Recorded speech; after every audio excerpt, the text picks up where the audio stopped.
welcome to the midweek's edition of Detroit Black and White.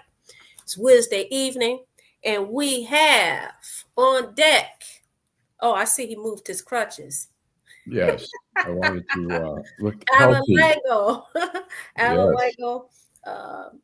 And we also have our guy from Trenton,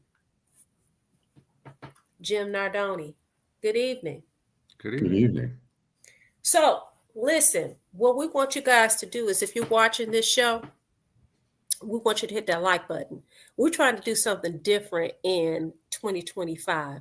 We know that we have a lot of people that view Detroit in black and white, but they don't hit that like button. We want you to go and hit that like button. Now, you can find us in Detroit. When you go on YouTube, Detroit in black and white, there's a red microphone. We want you to click that, subscribe, and hit that like button. Okay? That's something that we're asking that you do. We also ask that you participate. You can participate by writing your comments, and we will make sure that we acknowledge your comments. Sometime in the near future, when we say near future, within the next couple of weeks, we're going to be able to have you guys not only make your comments, but maybe we can send a link to you so that you could come in as a guest on the show. So anyway, with that being said, what you got to say, Allan Lengel? I had an opportunity to watch some of the hearings today for RFK Jr. First of all, I can't tell you how disappointed I am that his wife, Cheryl Hines, who I was a huge fan of enthusiasm, sitting right behind him. But it's, what was she supposed to do? Not support her husband? Well, they've had some marital You've never issues. been married before, right? I'm sorry? You've never been married before, right? No. Okay, so you don't understand. Look, you got to put up a united front whether you agree with them or not. You have to. Don't you agree, not Jim? I'm not getting involved in this conversation. And listen, I was married and I'm divorced, but yeah. Okay, go ahead, Al. If your ex-husband called you and said, "Hey, I'm going for a hearing, I need your support," would you sit there all day with him? Listen, up until maybe about 6 months ago, yes. And we've been divorced for quite some time, but now he's with somebody who it just could not happen. Currently, no. But in the past, yes, absolutely. Okay. Is that because of her that absolutely. She wouldn't allow it. Okay. Absolutely. But can you imagine a grown person ruling over some other grown person? That's probably, Yeah. But that aside, because I'm a huge Curb Your Enthusiasm fan, and she was on there. But that aside, you probably saw Carolyn Kennedy, her comments about her cousin. It seems to me we see some of the people, Pete Hegseth, we see this guy, and we see that they reflect the boss who has a pretty spotty record as a good person. And so I think it's like, it doesn't matter. There's nothing disqualified besides the fact that he has extreme views on vaccinations. He's trying to backpedal now, but it's scary. Why can't you get somebody who has an expertise in the field of health? Tell us exactly what your concerns are. Well, my concerns are, why is this guy? We see it with Pete Hegseth, who didn't have really the qualifications to be Secretary of Defense. We see a guy here. It's not that. Look, RFK brings up some issues about our food supply, about the contamination, all that kind of stuff, which there's some legitimate things there. But all in all, he's a dangerous person as the head of health, where we saw a pandemic before, where we saw the president get up there and talk about using bleach and turning to the doctors and saying, "Hey, maybe we should try bleach or whatever." It's just, you can't be an expert in everything. And they're picking people who aren't experts in their field. And it's bothersome. Well, I'll tell you what my problem is with him. That's why I thought I sure. to be more specific. Sure. So Vanessa's a gym person. I've been to the gym. I worked out today.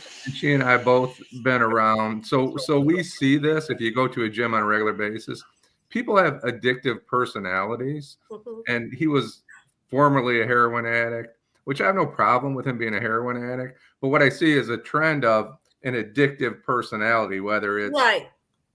That's what concerns me about RFK. So that's where I thought you were going, Alan. I didn't interrupt, but. I mean, you talk about addictive personalities, and we don't know Pete Hegseth but he obviously had some alcohol issues, which people can reform or whatever. But I don't think we ever got a really good sense of where he stands. And you'd hate for a guy to be under a very stressful situation, be drinking, and they call and say the Russians are attacking. What do we do? And he's like, holy shit. I don't know. I just think we've had.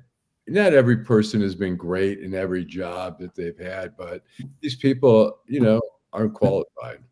So he just got caught cheating, according to Queen Bee. I'm right. I was just going to say, she said, no, he just got caught cheating, and she's sitting there looking goo-goo-eyed. She put up a united front.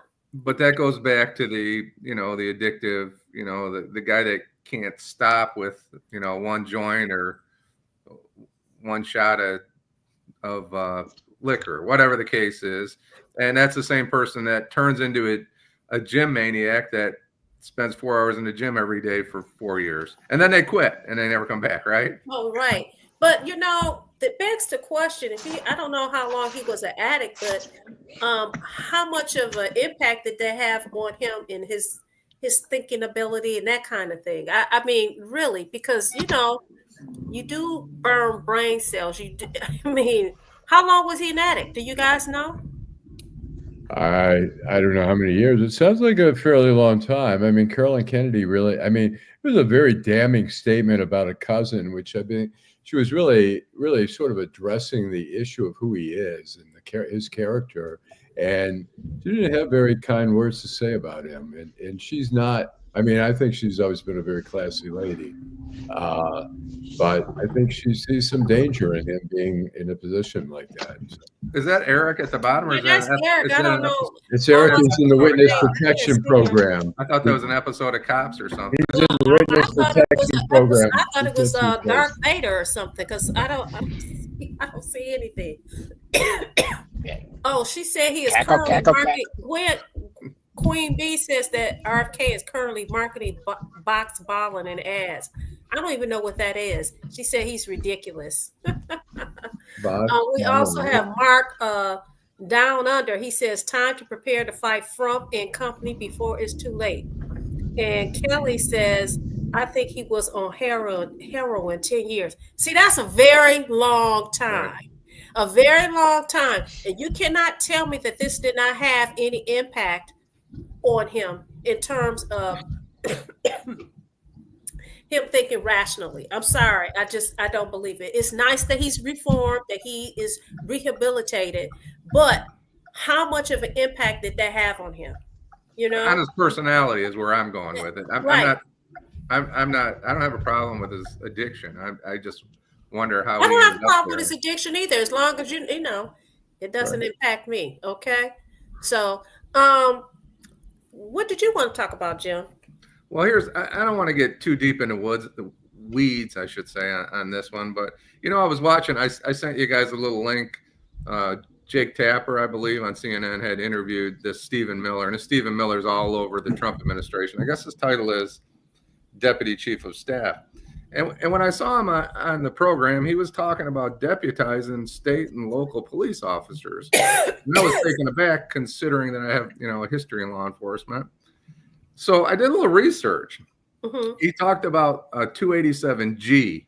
So I thought, what the heck is 287G? Well, what 287G is, for people that are out there and they're watching, are concerned they might have family members that are out there that, that are under a threat of being arrested and deported.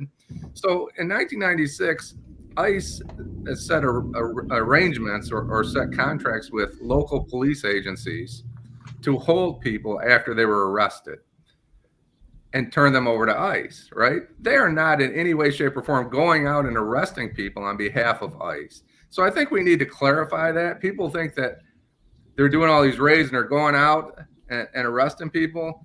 And this is only after someone's been jailed. So when they've been jailed, if they have an agreement, and in Michigan, there is not one police agency that has an agreement under this 287G law.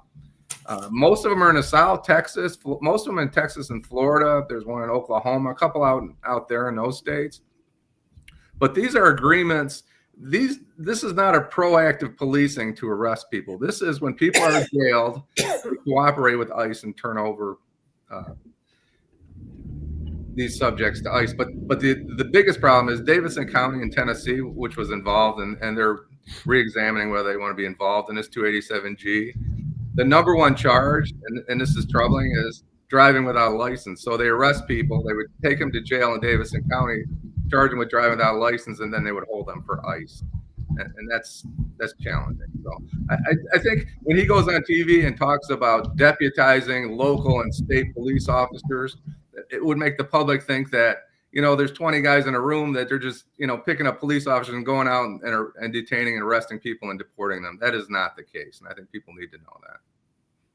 Well, that's funny that you should bring that up. I saw some story, and I'm telling you, I find it hard to believe. And I was like, you know what? You have to be careful about the information that you take in and the information that you put out. So it was an article about some guy that lived in Florida that was a supporter of Trump. And he's married to some lady that was from Venezuela.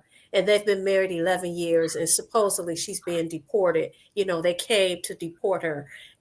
Went to her house. I'm like, somebody just went and knocked on this person's door and said, excuse me, we're deporting you. Get the heck out of here. But those are the kind of scare tactics that, excuse me, that is used, and disinformation that's used. Excuse me. Bless you. And I think it's ridiculous, because if I didn't have any sense, I would have taken that story, ran with it as if it's fact. But it has so many holes in it. I didn't believe it. I'd like to say something. Yeah. When we talk about, all the immigration stuff, and I mean, look, I think we can all agree the Biden administration, particularly in the beginning, did not do enough to address the issue. I mean, there was, it was a problem in a lot of cities down south, and then it spread out, New York City and all those places. But and I don't think anyone's going to object to deporting people who've committed crimes here, who are particularly here, either even on a green card or whatever, or here, without documentation.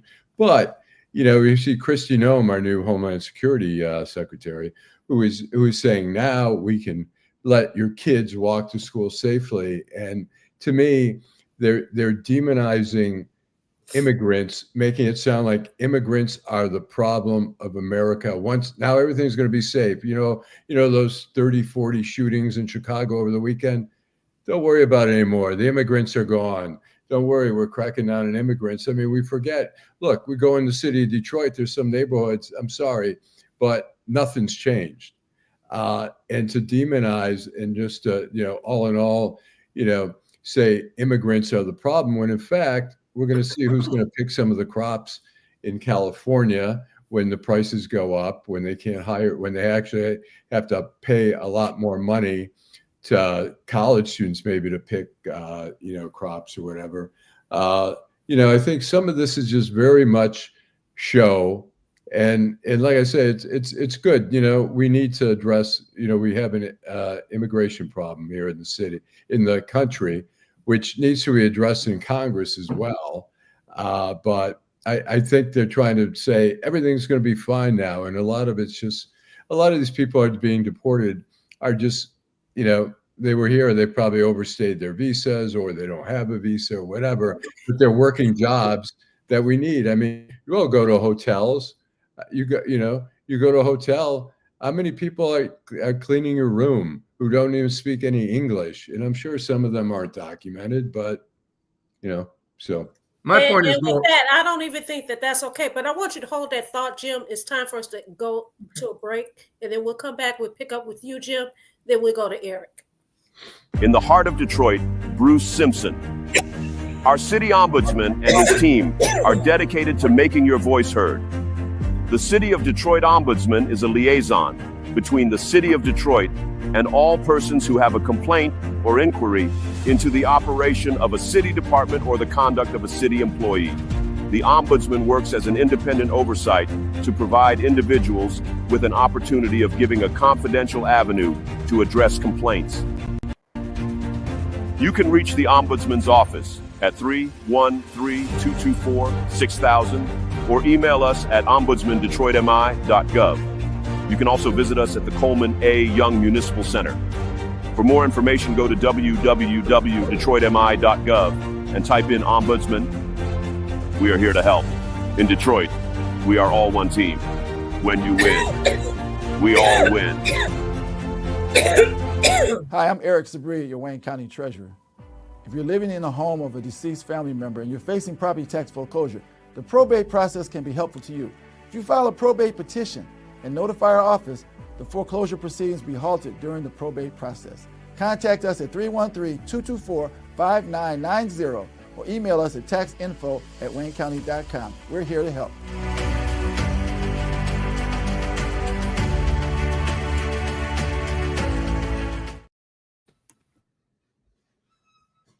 We're back, Detroit in Black and White. If you're watching, like, subscribe, and share.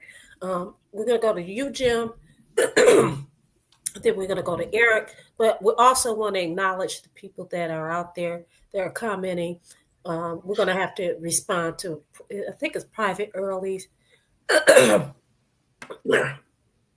question to the panel. So I think it'd be interesting for us to. I want to talk about that comment if we could. Okay, great. Talking about felonies. I'm not talking about felonies. I have no problem getting the criminals out of this country. But if it's a family that, you know, when we're talking about people that haven't been arrested, they've had no contact with the police department, they're just raising their families. I think it's the bluster that bothers me is these people have to live in fear. Now, felons, people have committed crimes in another country. They should be in fear of the immigration authorities and they should be deported. We're not talking about those people. We're talking about the regular people maybe in Southwest that are, you know, working a concrete truck or whatever they're doing. And the bluster from this Stephen Miller and some of those people it's just not useful. Well, Private Early also said that Rashida Tlaib is holding a town hall tomorrow in Livonia. They're interested to know everyone's insight about her concerns. Listen, her concerns is about her people. And she has never, ever veered away from that. So if anybody is expecting her to do, and I'm not saying she's not doing her job in the 12th district, I don't live in the 12th district.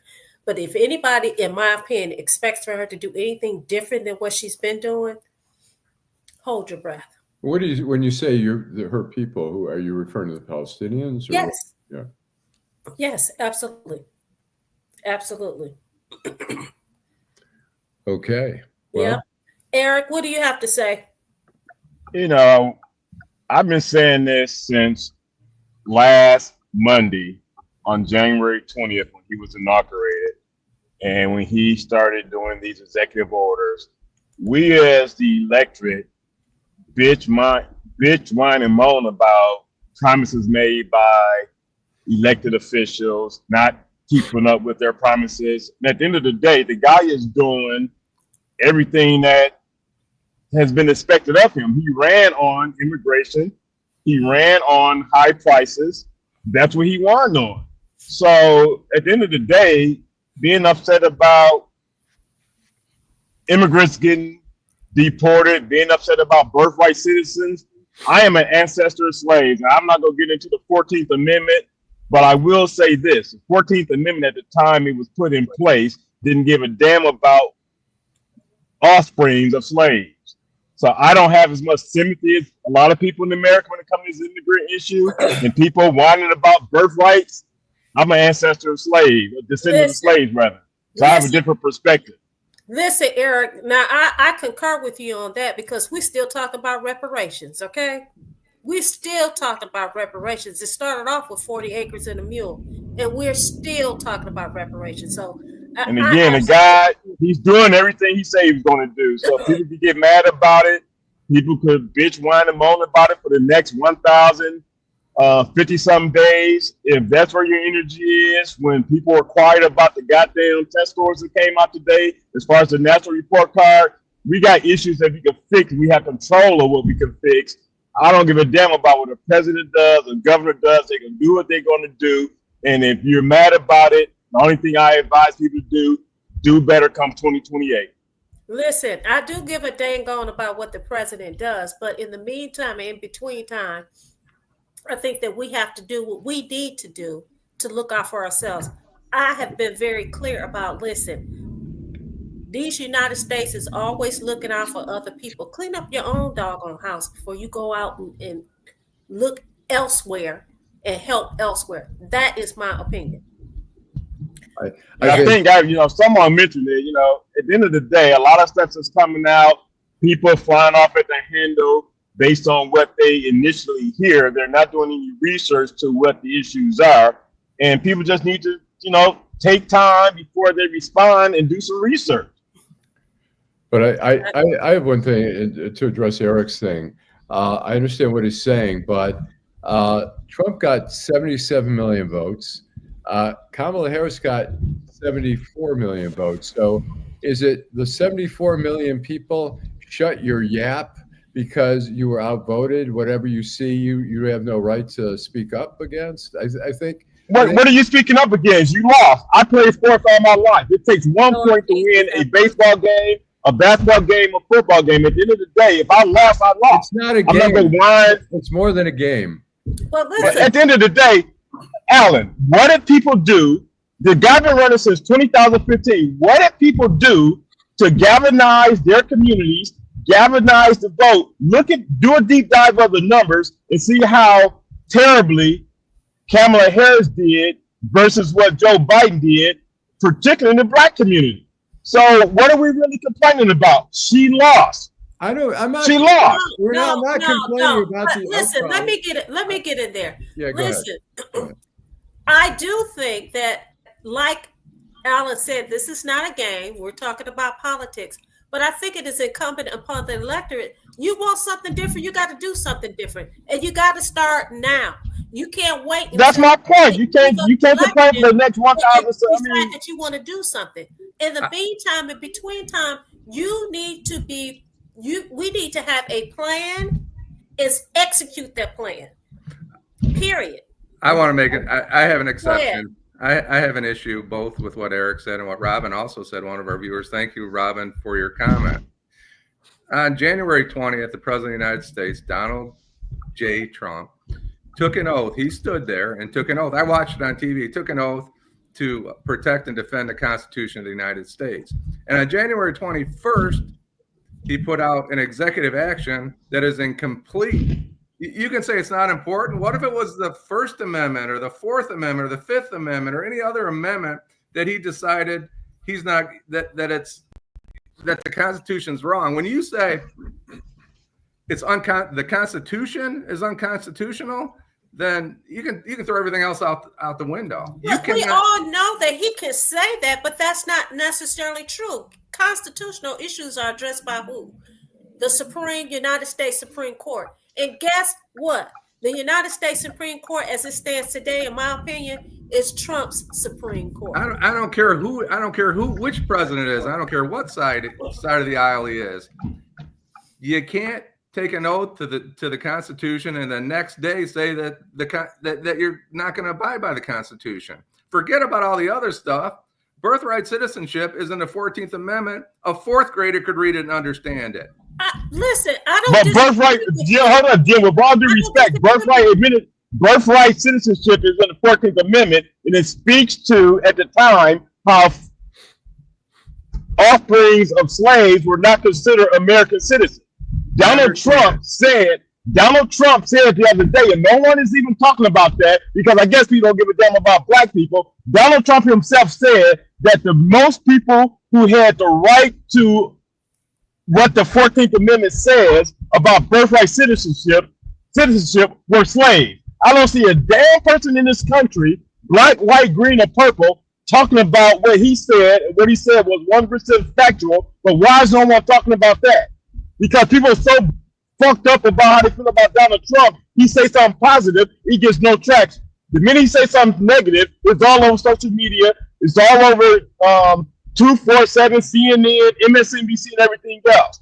A clock is wrong twice a day. When the guy is right, I'm gonna give him his due. And I'm gonna give him his props as a black man for acknowledging that the people who had most interest in the 14th Amendment and birthrights were black people. That is what he said 2 days ago. But no one is talking about that. I'm talking about the language of the U.S. Constitution, the 14th Amendment. I'm talking about the language. We can talk about the reason that every amendment was created, but the language is pretty clear. The language is pretty. But the language of the 14th Amendment was never acknowledged initially. Wait a minute. They did not give offsprings of slaves citizenship in America.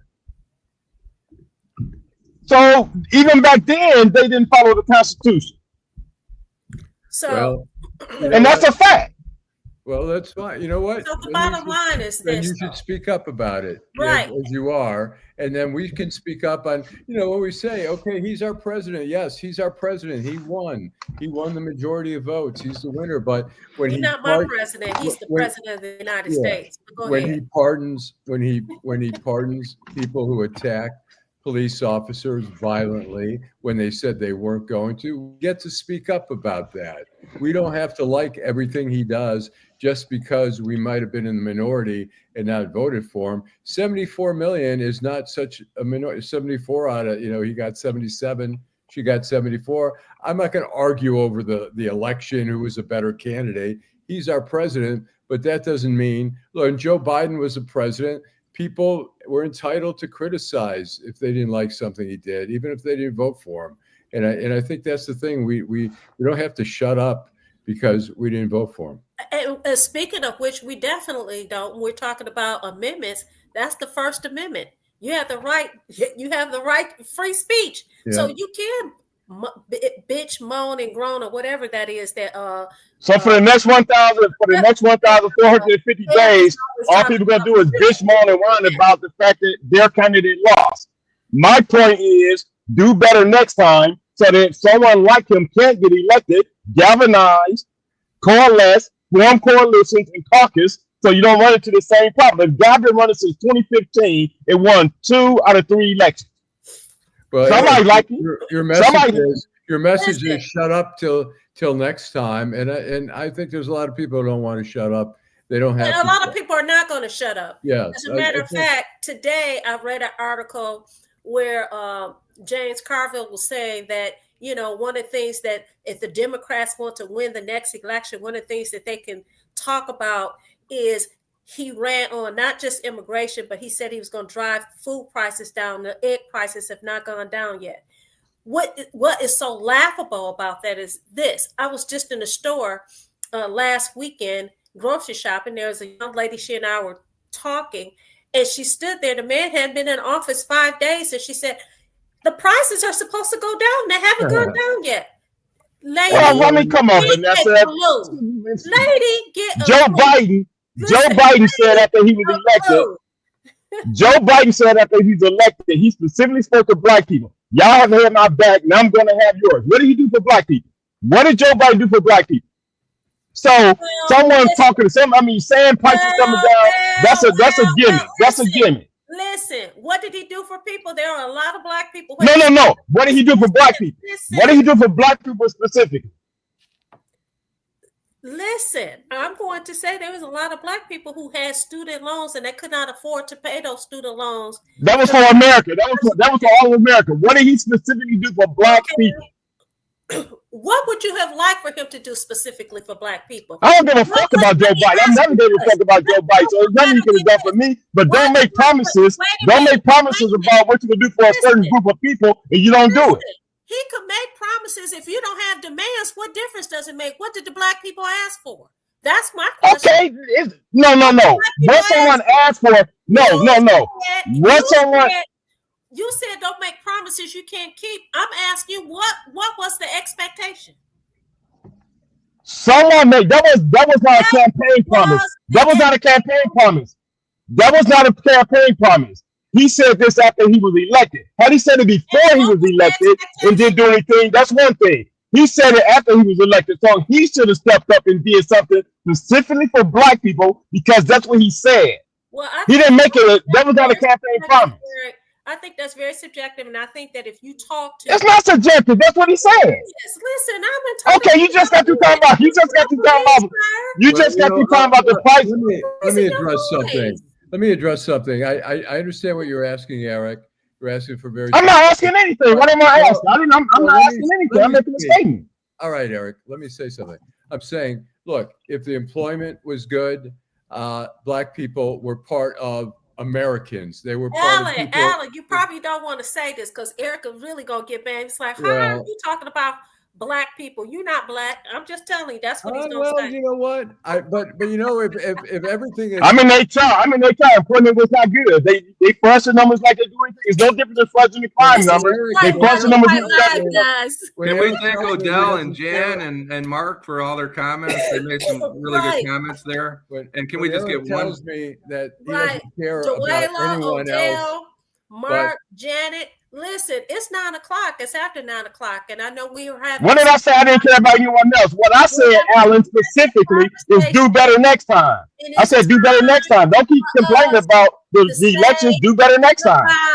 To all of our friends. Good night, everybody. All right. Good way to end it.